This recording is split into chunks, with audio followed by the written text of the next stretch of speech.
everyone, welcome back. It's Christina again with the Artist Pod, and today we'll be talking about how to draw a white-tailed deer doe. As always, I'm using a Wacom Intuos Pro tablet, and I'm drawing straight into Photoshop. So, let's get arting. Alright, so here is the white-tailed deer. Their fur can change a bit. So sometimes they have the white really prominently around their eyes and nose. I'm probably going to do it just as a variation of the brown, instead of making it that pure white. Depending on the season, it can be, that little bit of a different color. So, building up fur, it's one stroke, and then one in between, right? Always kind of building it up that way, following the contour of the figure, right? So straight up, the lines are going to come straight up, right? We're just going to build these up, and they're going to come straight. But as we come to the sides, we're changing that angle because her fur would be looping over as, her nose kind of rounds here. And so always following that angle. This is still a sketching step. You don't have to do this. I find it easier to do so that I don't have to worry about it when I'm adding shadows and highlights. I don't have to worry about the direction of the fur. I've already figured that out.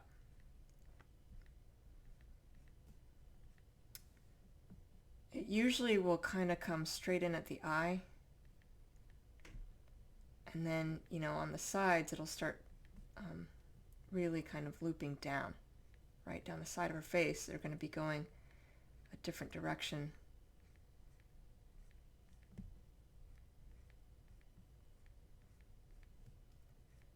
And yeah, just building it up.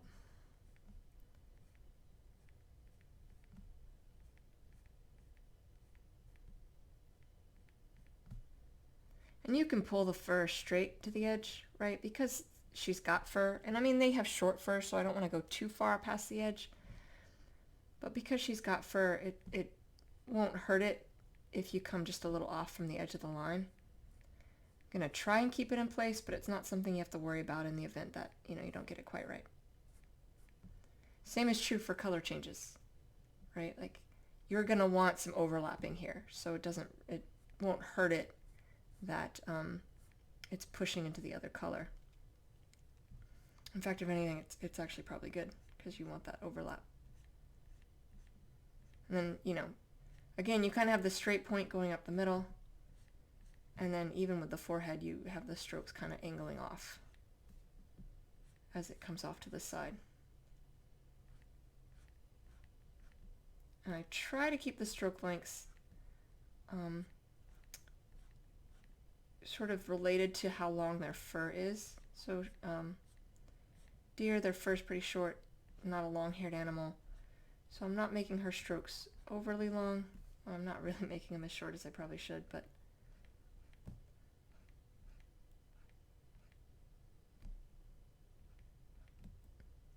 and right over here you have that looping that's happening as it comes off the side of her face.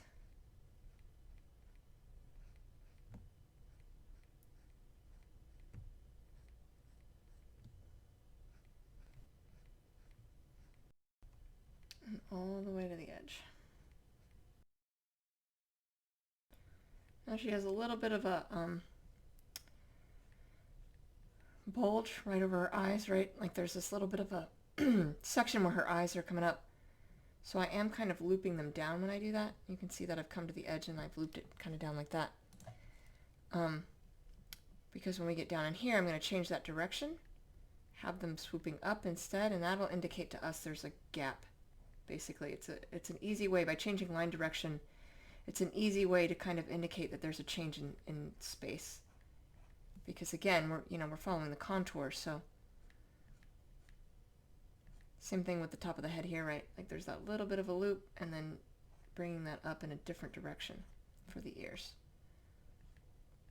Here it's just a hump, but I'm still going to partly do it because there would be kind of a hump, even though it's not enough that, like here there's a gap, but not through this section. Still going to hump it because you have a contour change.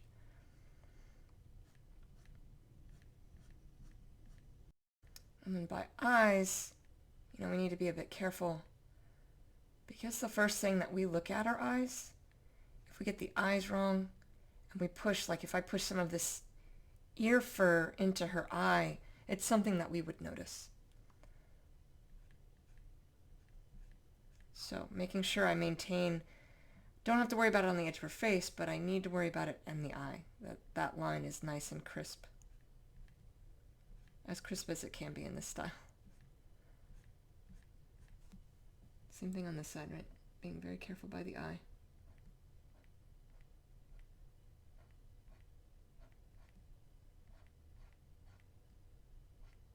And then, I can be a little looser.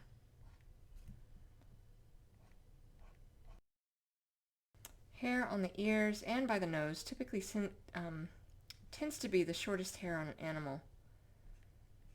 Not always the case, but it is quite a lot.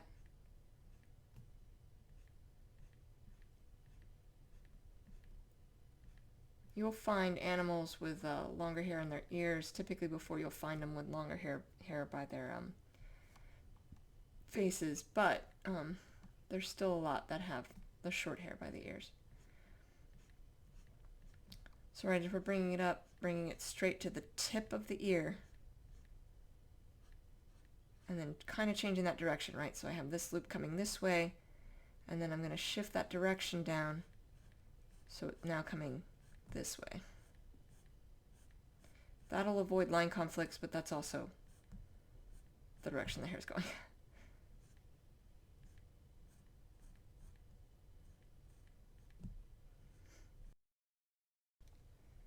And then, of course, same thing on this side. So bring that all the way up. Tip of the ear. And then back down the other side. Now this is a slightly lighter brown. And we're going to get started into the other area, right? So hair typically, again, pushes right into the eye here. It's usually my separation point. Goes right into the eye and then over, it'll swoop up because we have a bulge. Even on an animal whose eyes are forward facing like a predator, there's a bulge here. See it on humans. But, deer are no different. We have a bulge. And then there's that edge. So pushing that all the way to the edge. And sort of looping it like we did up here. And making sure it ties in to the other hair we've already drawn. And then underneath, it's going to be angling down. Right, coming right down.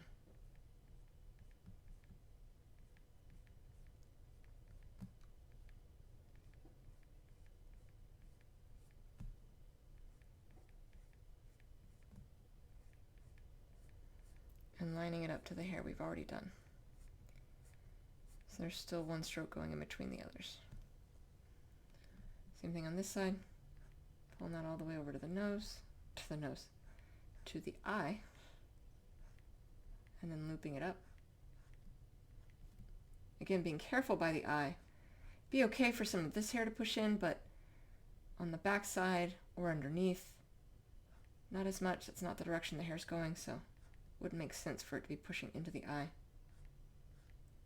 Right, going up and over.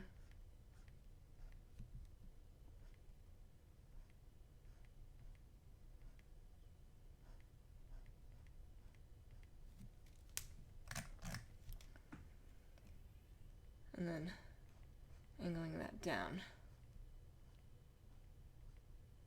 And then careful on that back side.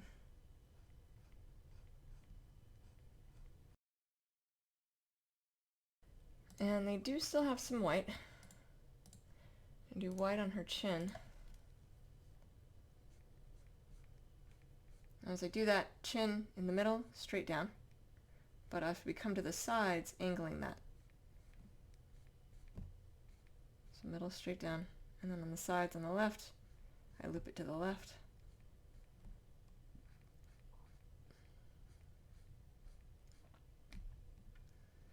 And building it all the way over.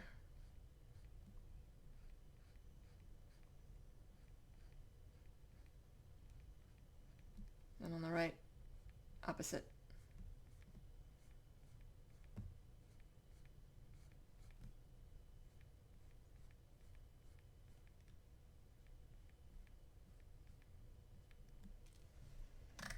And then sometimes they have white that pushes up into their nose here.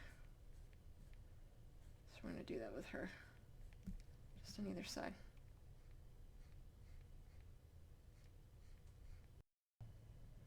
And then of course she's going to have white in her ears as well, but for now we are going to get started with adding the shadows and highlights.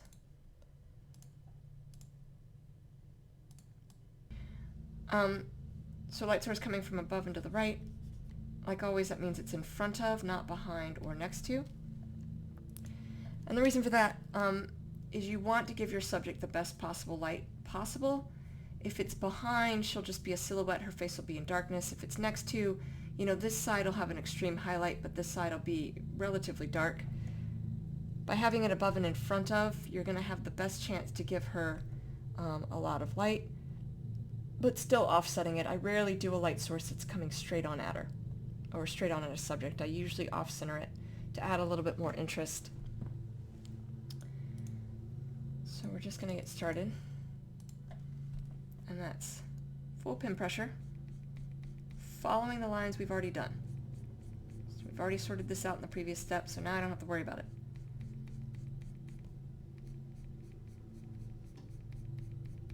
Which makes it a lot easier to sort out, especially once we have to start sorting out where shadows are kicking in instead.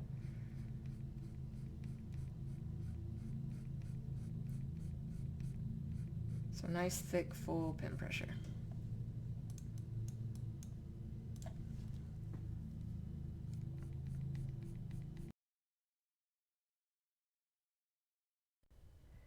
I'll often pull back like this. It gives me a better overall view. You know, it's nice being zoomed in and adding the lines, but I find you want to get like the whole view of how it's all working together. So I do find that backing out really helps with that. And still on the edge, right edge of a color change here. Don't have to be worried about sticking to that. On some animals, perhaps, because, you know, if they have a tighter sort of color change happening, but most animals you want some overlap because it sort of blends the two colors and there's not a clear like delineation. Well, there's a clear delineation from one color to the other, but it's not necessarily a jarring delineation, and so you can kind of blend it in just a little. It does depend on the animal though. So that's not always true. So just following those lines. And all edges are in shadow, so as we come over to this edge, right, there's that little bit of an edge here, it's in shadow. To do shadow, I'm backing off my pin pressure and putting a few less lines. And then it's going to be right back into highlight. And that's because, right, the figure is rounding. Figure is rounding away from the light source. So with the light source coming from above and to the right, it won't necessarily be hitting this because that's rounding away from it. So, right, even over here, right, all edges are in shadow. So all of this is in shadow. That's just light pin pressure.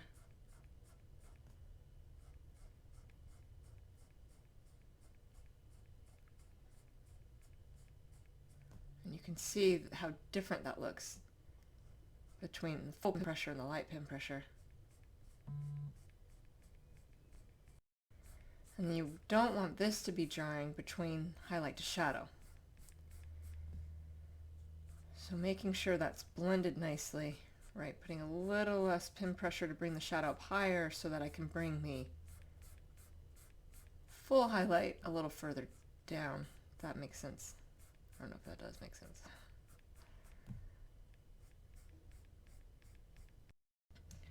All right, as we pull back, you know, you want that to kind of blend in nicely. All the way up. So lessening off my pin pressure as I get closer to that edge, or doing it the opposite where I start from here and I put a little bit more pin pressure and bring it up and then bring the highlight down and fade it in. Either works. Kind of depends on what angle I'm drawing in, as to how comfortable I am in that angle.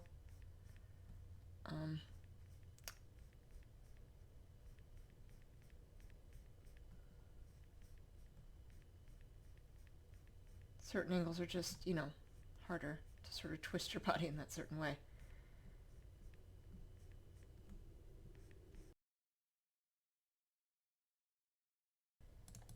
All right, and you can kind of see over here on the right, like you want the shadow to twist roughly at the same time, so there's a bigger shadow here that indicates there's a bulge here. I don't want that, so I'm just gonna gently fill that in, and by that I mean I'm not putting full pin pressure to fix it. I'm just sort of adding more lines. And there we go. And what's also nice is, you can see that it fades into shadow, but there's not a clear line that there's a shadow. And that's what you want. You don't want a clear line. You want it to sort of fade into highlight. Right, same is true on top of the head. All edges are in shadow based on the angle of the light source. So we'll create that shadow. And then it connects over, connects into the ear itself right in between in here. So this would go back into full highlight all the way. Likewise, same over here. Right, you're going to have that shadowing. And of course, this side is going to be more in shadow, but foreheads tend to hold more highlight if your light source is above. Because, right, there's nothing to interfere with it. If you're thinking of the animal as a ball, the side closest to the light source is going to have the most highlight. And in this case, it's really the forehead. As the forehead rounds away, we transition into shadow, but a good portion of that forehead is going to be in highlight because it doesn't really round enough to round away.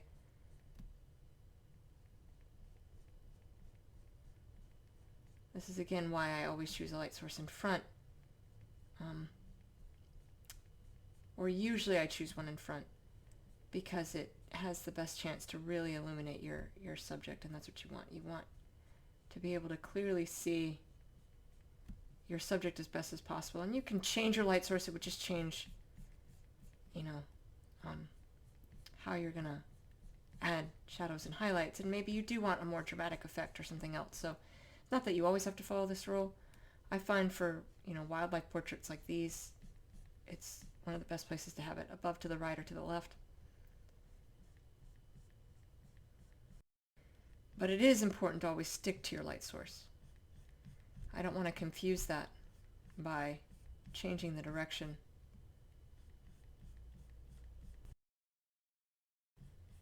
We'll still change the lines, even though I'm not adding a shadow. This will be able to actually see it because of the nature of how, we layer up the lines. We'll be able to see the change in direction and understand that there's a contour change, right, as we draw this up. And if I pull back, you'll be able to see it. You can see how that humps in.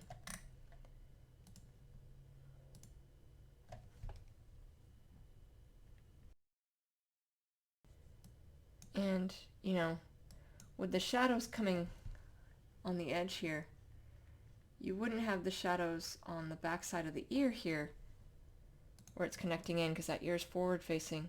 So you're going to have that highlight running into that shadow. It actually helps give to that illusion that you're running into an edge. Right, so you have, the shadow running into the highlight of the ear, and that reads to us as an edge on his head. If I pull back, looking at that, you can kind of see it.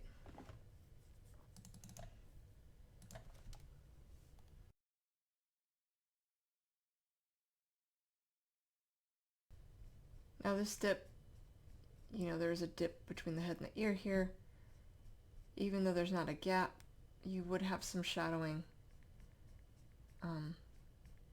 because now you're sort of rounding away. Still have some highlight kicking in over here though. Ear is going to have some shadowing until it kicks back into highlight because it's set back against the head, which means there's going to be, you know, the head itself is going to be blocking it. A little bit of shadow will be here. Less so as we get to the top, but then all edges are in shadow, so you have, you know, this back edge coming up. That'll be in shadow. Some highlight kicking in.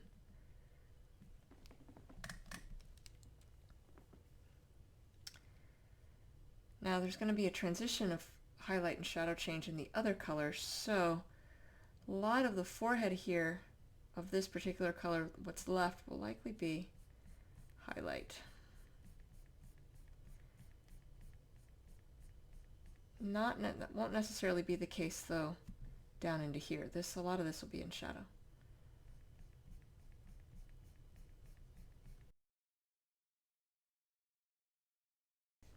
And again, just always backing out. It's important to kind of see the context, right? Like I can see the angle of the shadow and highlight are hitting a little oddly on his head.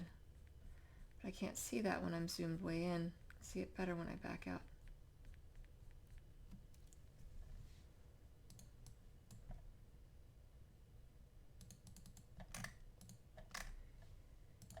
Now highlight will be hitting all the way at least over to here. Alright, so we have all of this to kind of fill in. Oh, this would still be kind of the top of the nose or right where it's turning over. And then you kind of are having the beginning of a change right into here. So what I'm going to do is fill in some highlight and then transition it all to shadow so that we can really control exactly where the highlight and shadow run into each other. Alright, so now doing the shadowed side. Right, and just light pin pressure all the way down.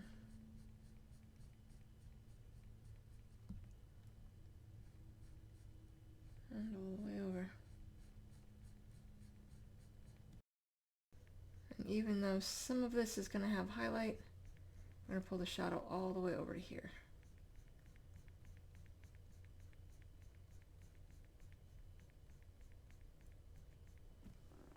So that we can work out exactly where the highlight kicks in. It's easier to add highlight than it is to take it away with this style.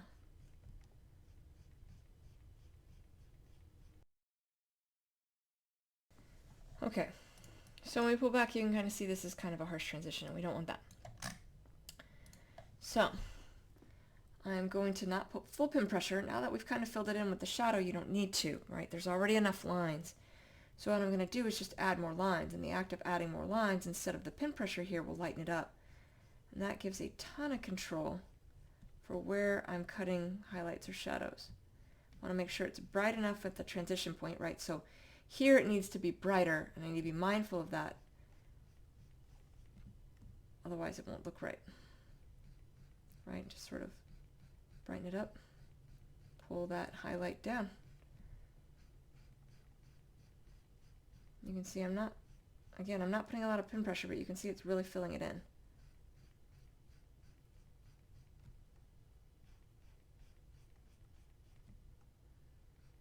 All right. Pull it down just over that hump.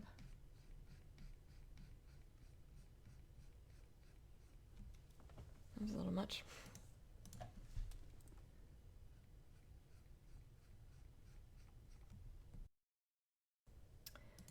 You can see that really tempers out how it looks, brightening up just the connection point over here. Again, you want this to be seamless, so making sure that looks all nice and natural. Sometimes means just brightening it up where you started listing it off. And then you have a nice shadow on this side that rounds gently to that point. exactly what you want.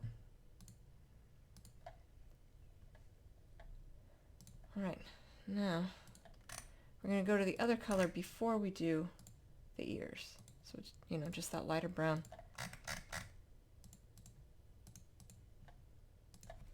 And just like before, all edges are in shadow, right?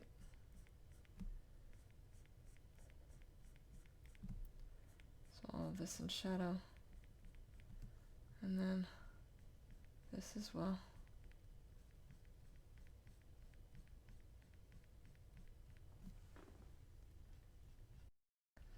And then often on eyes, and it does depend on the animal, but right, you have the top edge of the eye, and because our eyelids are rounding down into our eyes, this would be in shadow as it rounds down.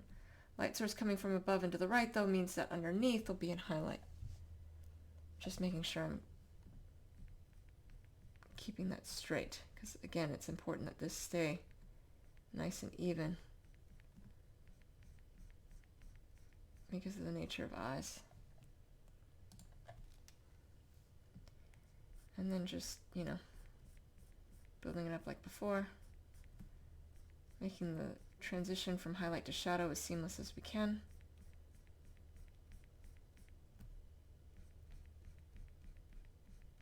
Now, if I wanted to have some of this hair pushing into the eye, I could. On this side, makes sense.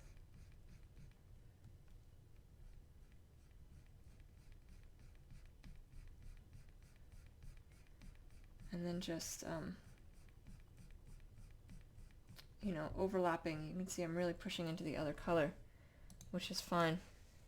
Might not show up a lot, which is also okay. I don't really want it to show up very much, just a little. We'll see how it looks.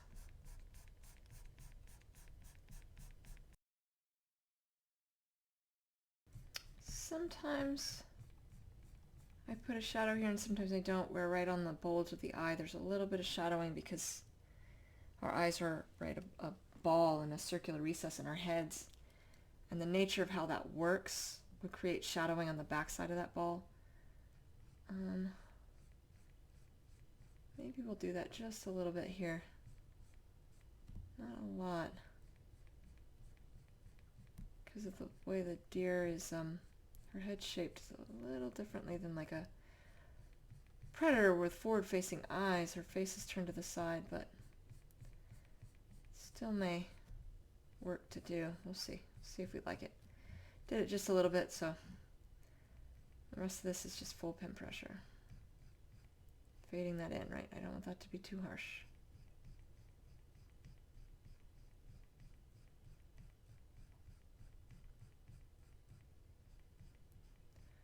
Sometimes make different decisions with different animals, things that you wouldn't necessarily see, that wouldn't necessarily look the way you're drawing them. But something I learned a long time ago is you can't always be, right? Artists are illusionists. We're creating the illusion of 3D space on a two-dimensional plane. And so sometimes to create the illusion you have to modify what you see. It's a lesson I learned a long time ago. Alright, I'm just gonna adjust down here because that looks odd the way that's pushing out. And yeah. That's one side, and you can see we have that nice shadow over here. That's important. It all kind of stays consistent. We'll do the same on this side. So this side we're going to do it all in shadow. Again, being careful by the eye. Do it all in shadow first, but there will be some highlighting. Just a way, just like on the other side, or I'm sorry, just like we did down in here, it's a way to control exactly where the highlights and shadows are kicking in.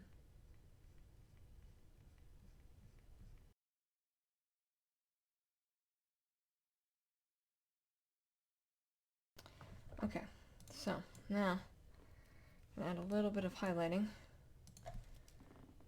We're going to have some over here, just like on the opposite side we did some shadowing here. The opposite is true for here. The bulge is now towards the light source. Again, not full pin pressure, just more lines. I mean, I'm not holding back my pin pressure as much as when I'm first creating the shadows, but I'm not pushing as hard as I am when I was doing the rest of the highlights. Push that all the way into the highlight. You don't want a color change to happen with a highlight and shadow change, because then it makes it look like it's a different color, not that it's a highlight or a shadow. Just like on the other side, the hair on this side can push into the eye. So that angle, and that all the way down. Just adding more in.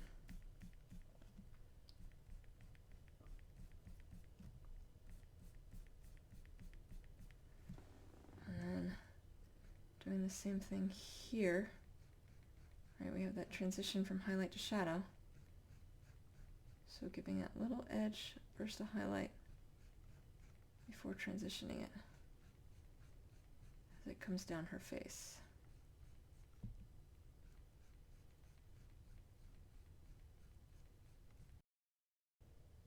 So that it's nice and smooth. Now, one thing I will do that I can assure you is probably not accurate is adding just a little bit of a burst under the eye. Her eye's turned away from the light source, so this probably wouldn't happen. But just like I mentioned before, right, we're illusionists, so that does and can add a bit of effect. It gives us that extra attention to the eye.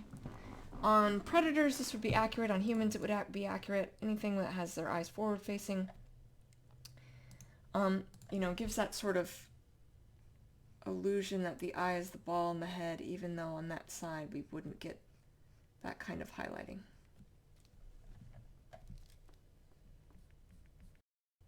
And then we have down in here and by the nose, or I guess this is by the nose and above the nose.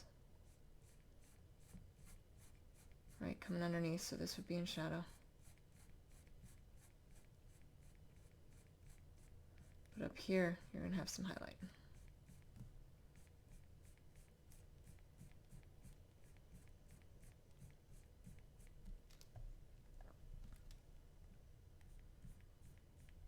And on this side, this was solidly in shadow, the whole thing.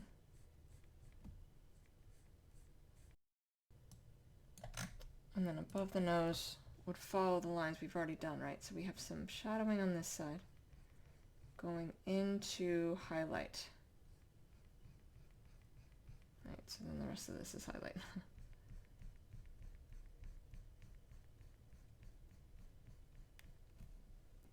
Do I have that line right? Yeah, the transition's going on through there.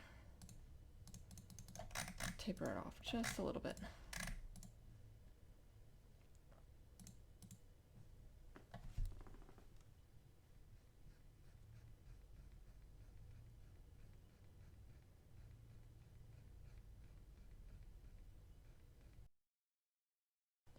And then just like we did on the other, we're going to taper this in so that it all kind of looks the same. Okay. And I don't want, you know, you can kind of see there's almost a dark line around this white. I don't want that, so I'm going to push this up into a little bit more into the brown. Because it should just be a seamless color change. There we go. She's looking good. And we have the chin. I'm going to do the chin on another layer because right now I think I'm going to do it in this color instead of the white that I did earlier. And I'm going to do the whole thing in shadow, so with this backed off pin pressure, and then add the highlight from there. Although with the white on her ears, probably makes sense that this is white because you want to be able to balance that color. But it's easy enough to change doing digital art. But now that we've started, we're going to finish it before we change it. Bring that all the way up.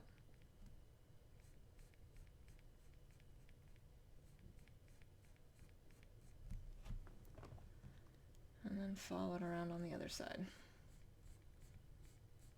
With just this light pin pressure. Making sure that it stays somewhat rounded, right? Like that bottom is a little messed up. Although, you know, again, you can have a few stray hairs that go long.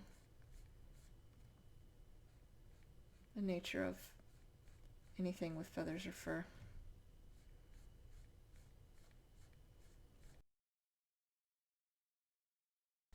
So, now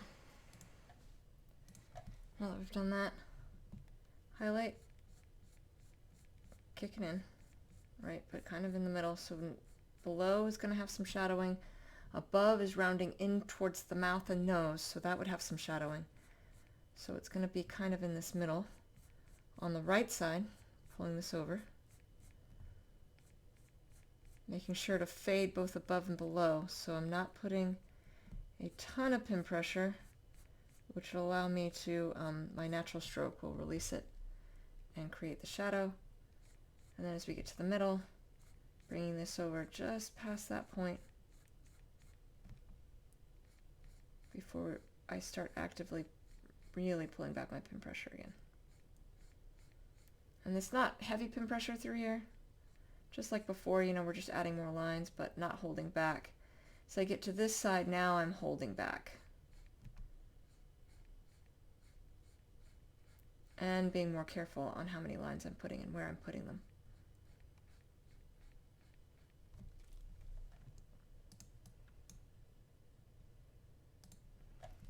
Alright, so if we wanted to do that in right, I'm going to select all, come to the move tool, nudge it. So I'm going to press the up button and then the down button. That keeps it where it is, but it selects it. Turn that off, start a new layer, make sure that the color I'm going to choose is the same white as I always do, which is just that little bit of off-white. And then edit, fill, foreground color, and OK. And that's if her chin's white. Yeah, I'm not sure yet. The ears may help balance that out because that'll create a nice sort of triangle of color. The white in the ears to the chin and that little bit on her nose. But we'll see. If we need to, it's easy enough to pop that off and this back on and have the more muted colors that we have everywhere else, except under her nose so far. Just going to fix a little bit by his nose. By her nose.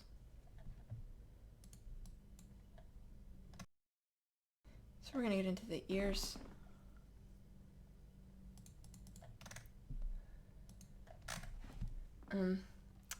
Backside of this ear in shadow, light source coming from the opposite side.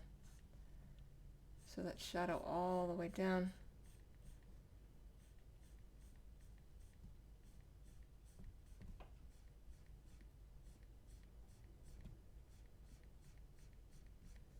Just going to do the whole thing in shadow. It'll be easier to sort out the highlight.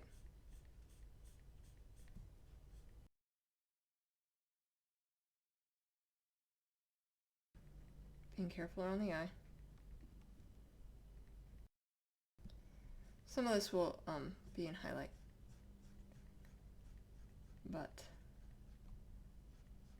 as I've said before, right, like it's just easier to do it in shadow and then sort out what's happening.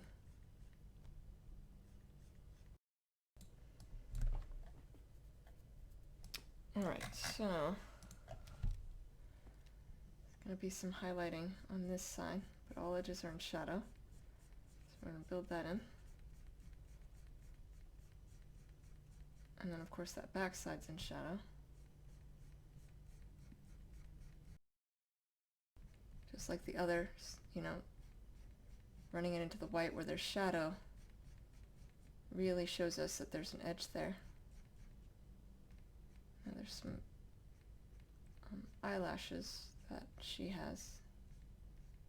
And I have drawn over it, but I don't want to draw anything too heavy. I'm going to pull a little bit of highlight down and then Let's see.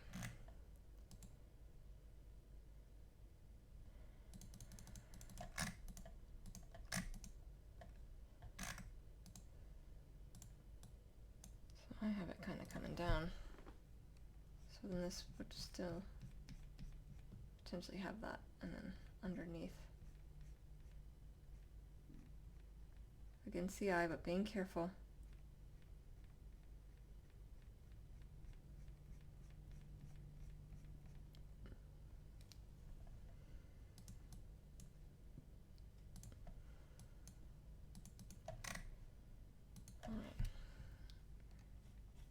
And some highlighting towards the inside.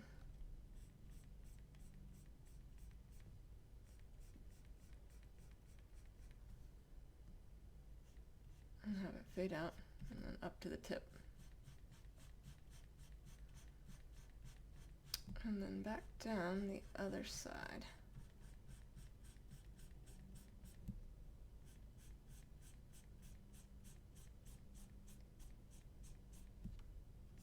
Now it's back to that outer edge instead of inner edge, but that's going to shift as we bring that highlight down. The ear changes direction.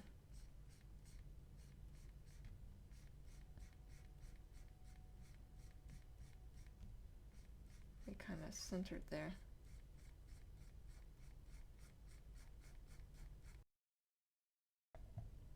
Alright, so that is one side. Let's go to the other. Same thing, going to do the whole thing in shadow first. And then sort out the highlights from there.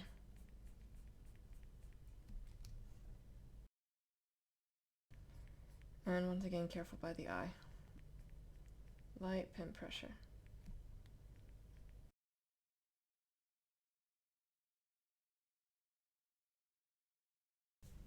Alright, now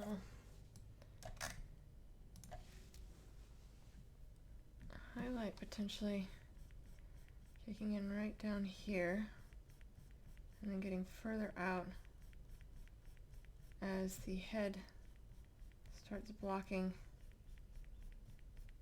the ear. Tip of this obviously in shadow,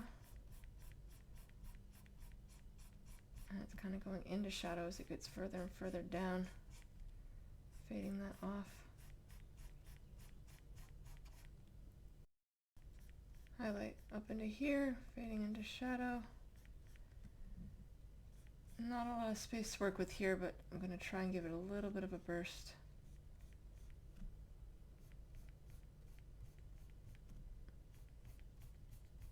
On up, but not all the way to the tip. Tip would be in shadow. This side you have that inner ear that's turned in, likely. So a little bit of highlight before it goes into shadow on that back side. All right.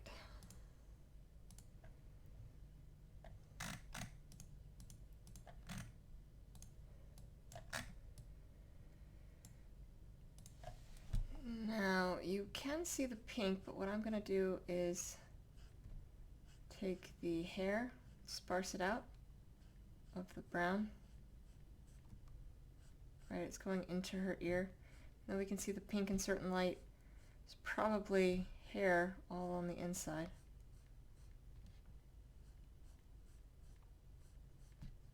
But we're going to give that effect by making fewer lines. We'll fill in some of this, but not fully.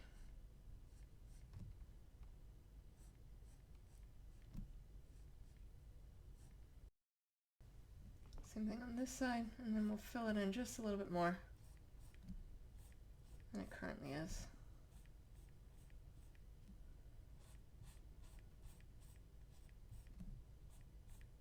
But not many. Sparsed out. Alright, so the white, there's a little bit of white on this side. Fluffing out of the ear. Same, same thing on this side.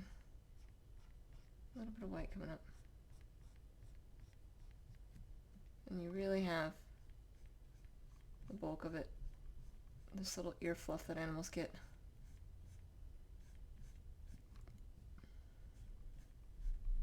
And this isn't necessarily straight. It's not going in one direction.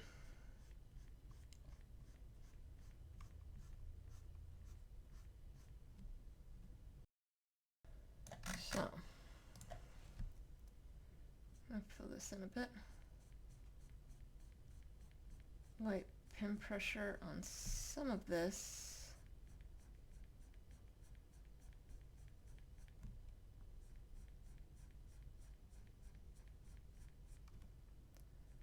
A little bit of a burst. Kind of in the middle. Not where it connects back in and not the tips. Very little amount, so it's not as much as this. Same thing, do it in shadow first, be a little easier.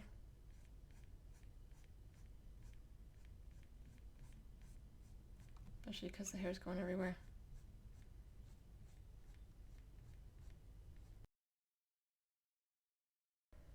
On this side, the highlight is going to be closer to the tips of the hair, although all edges are in shadow.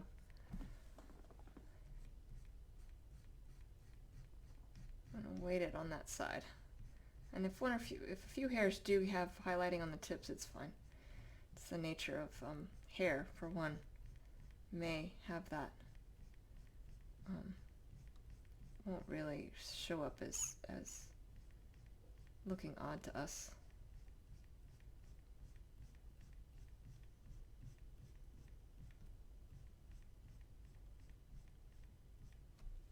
Okay.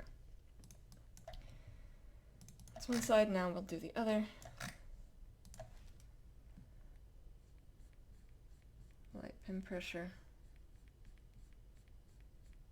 Hair going different ways.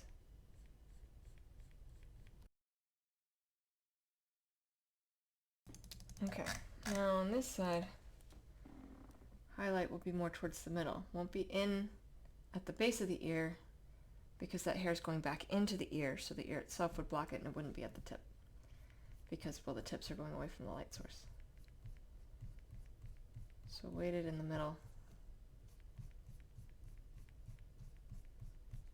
Kind of wispy, you don't have to keep your stroke straight here. Adds to the realism of this kind of ear hair. And on this side, highlight would be closer to the tips because this is more towards that light source. Until you know, this hair is turning away on this side, so not as much over here, but more towards this base. Okay, now that we've done that, we're going to finish out the inside of the ear. Backed it off because I needed to see where the hair was. But now we can come in with these slightly thicker, more numerous strokes and fade it off as we bring it down.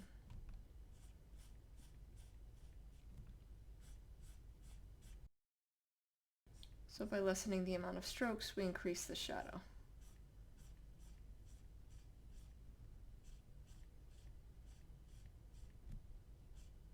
Just like increasing the amount of strokes increases the highlight.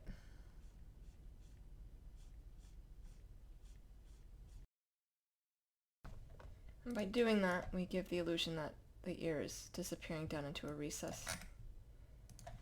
We'll do the same thing on this side.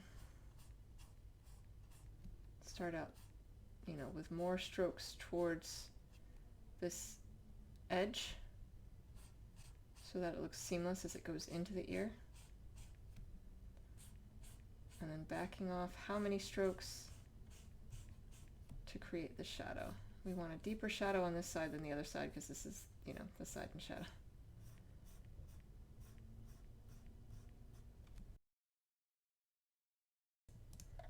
There we go.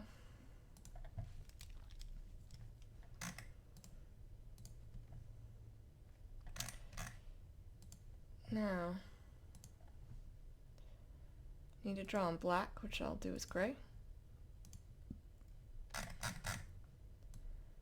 First with the eyelashes.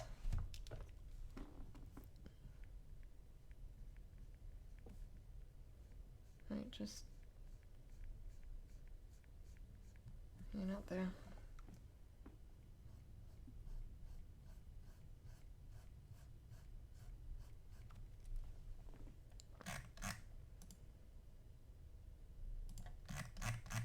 And then with the nose.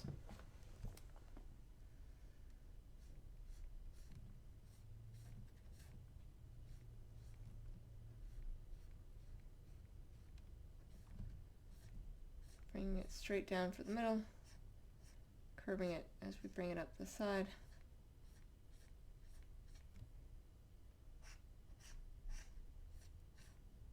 Same thing over here.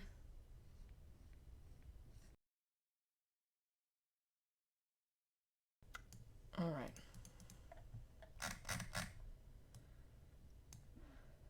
So this can be tricky. Pull this down just a little bit.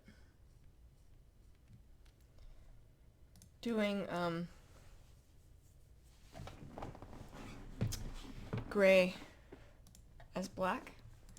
I'm going to start with the eyelashes because we won't have to do all that much with them. Just add a little bit of highlighting so they stand out. Not that much though. And on this side.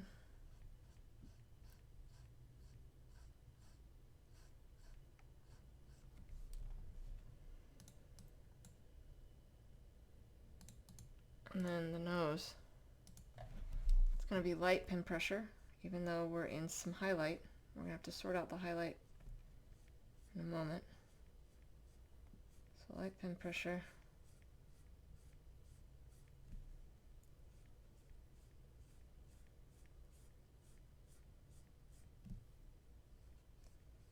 If we put too much pin pressure, this will turn out to look gray. We want it to look as much black as we can get it.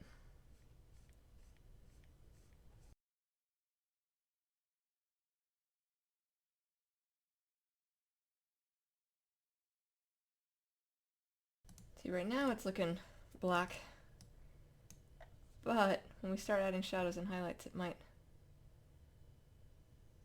not. We'll see. It's a tricky, you just have to hold back your pin pressure enough. It can be a tricky thing. Because when you're adding shadows and highlights to gray for black, it can quickly start looking like it's gray. But some of what makes this work are the colors around it. So if you brighten up the colors around it, it darkens up, you know, a color like this. One of the tricks to trying to make gray look black. That's why it's hard to draw an animal that's all black, because there's no other color comparison to drive this to look darker. So it can fool our eyes into seeing it as being, you know, gray. And we're basically tricking ourselves into seeing this as black.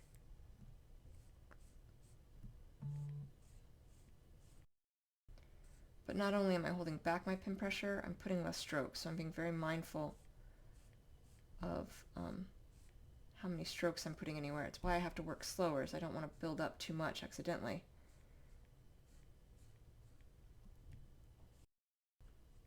And then just bringing it down, making sure the lip looks nice and even. And I'm just going to fix the top of this nostril.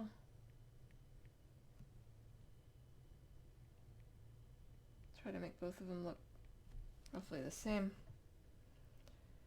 All right.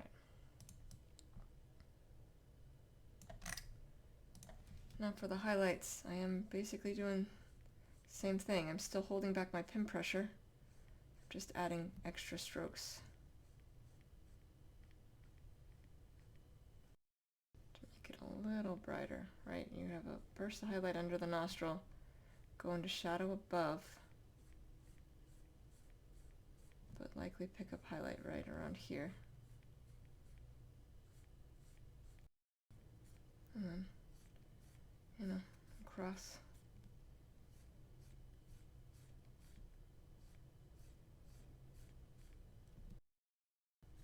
And down to a point, but obviously this would be rounding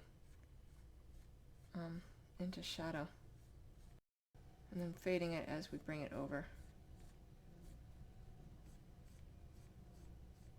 And up, you know, up in here would also still be in highlight.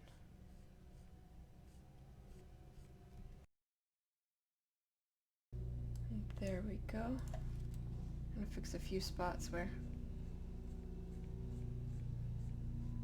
her nose had some extra shadowing.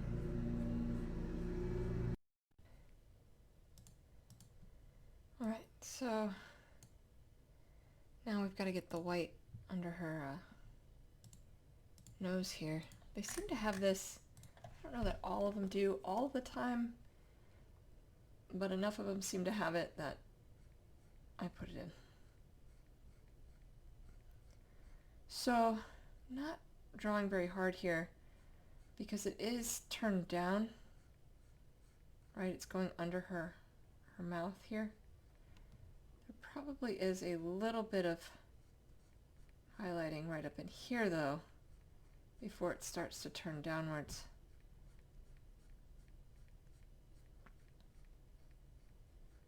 And go into shadow. And then on this side, it's just going to be in shadow. So then the last thing to do are the eyes. A lot of animals, their eyes are brown.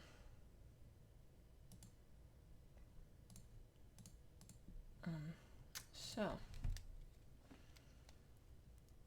sometimes what I do, especially on animals whose eyes are kind of on the side of their heads, is I just do the light flare. But we're gonna have her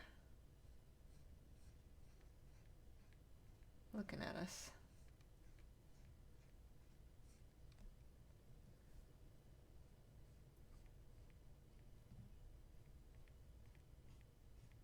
We'll use select tool to kind of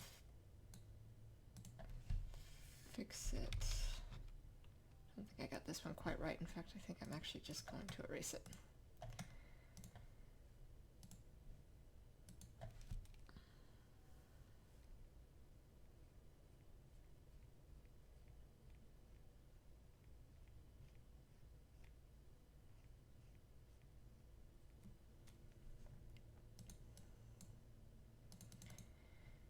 Now in reality, they, you know, really wouldn't be looking like this, but alright, and then we fill in kind of around it following this line, right? So as I come this way, this is going to go down.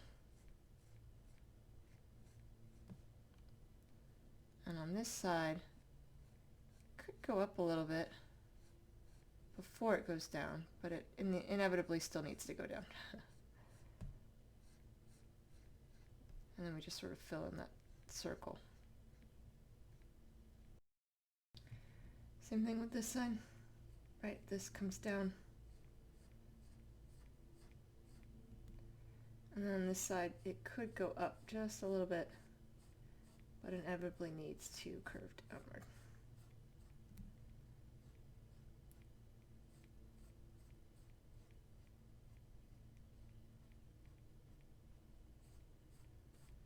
And then just fill in the circle.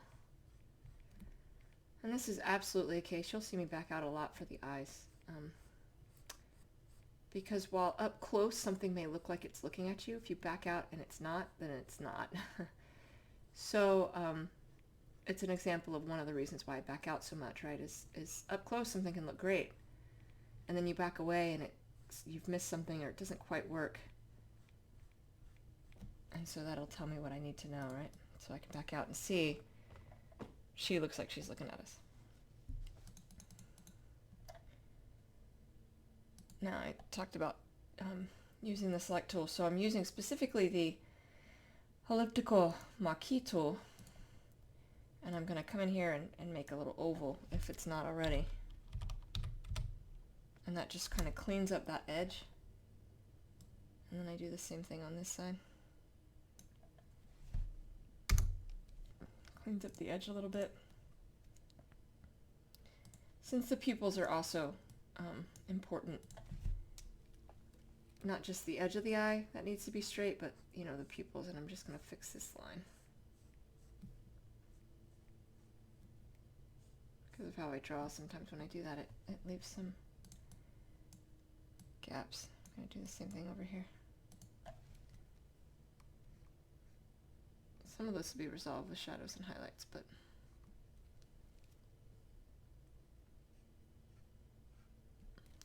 okay. Now, with the light source coming from above and to the right, we're going to add a burst of light. Oh, actually, I'm going to fix this edge first. Just a little bit. Bring that a little further over. Okay. We're going to add a burst of light on the edge of the pupil on the opposite side of the light source, because our pupils are like a recess in our eye. So as the pupil's coming back out of that recess, the light's catching it, whereas on the side of the light source it's going into shadow because it's dipping down into it. So this is how you can kind of create, you know, the illusion of something, of like a hole in any way, not just for a pupil. If you're drawing like a cup, you can do something similar. On the opposite side, you would have a burst of light on the rim of the cup, and then on the side of the light source you have it going into shadow. It's that same kind of idea. Right, so we have this burst of light, and then on the side of the light source we're going to have that full pin pressure, just like we did full pin pressure under here.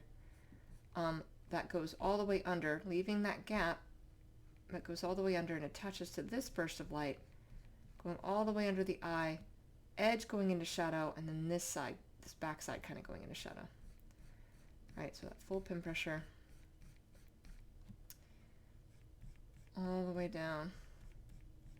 Start tapering it off there, and then over and connecting them together.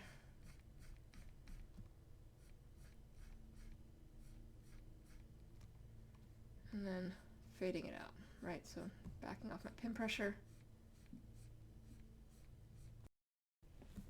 and adding a lot of lines, create the illusion of that shadow.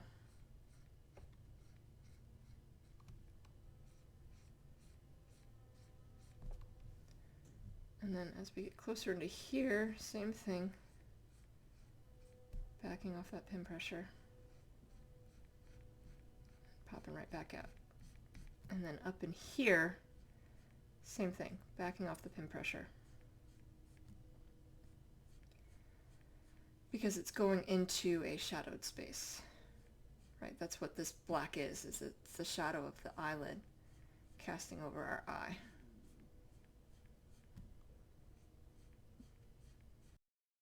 And making sure it's all sort of a gentle transition. And then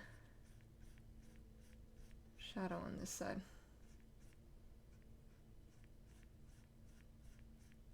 But, you know, making sure the light flare doesn't look out of place. Not the light flare, the burst of light against the pupil, making sure that doesn't look out of place. Light flare is something different. Important, though, one of the most important parts.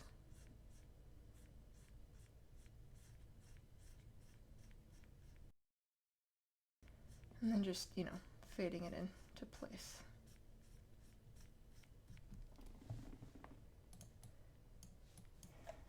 That's kind of what you get.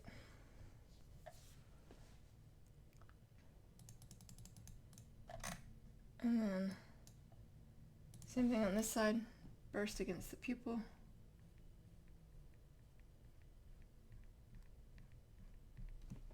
And then on the side of the light source, going all the way underneath and connecting to that little burst there, and all the way under.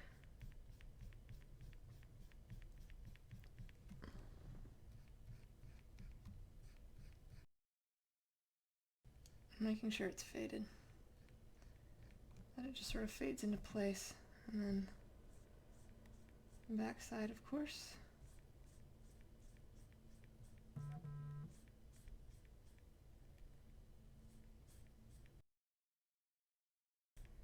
And then just fading it in.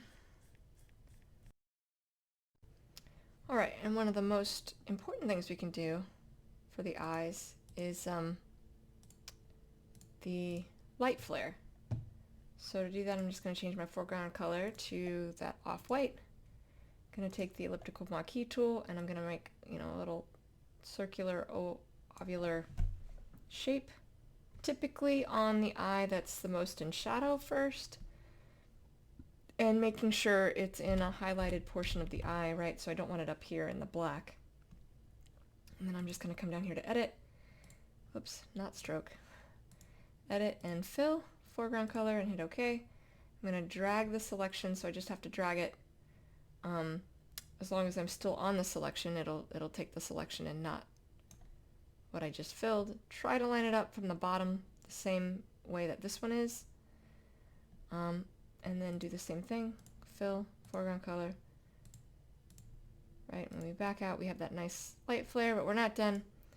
On this side, we're going to add, by taking the lasso tool, we're going to create the effect of fur. First, I'm going to copy the layer in case I mess this up.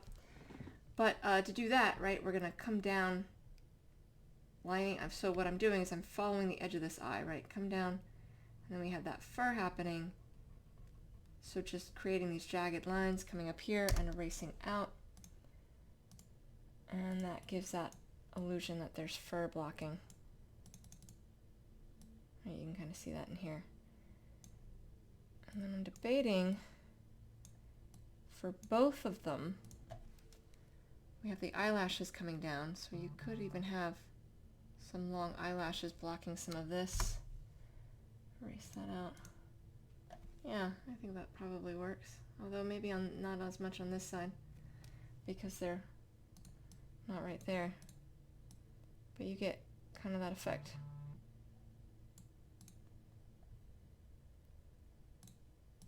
Alright.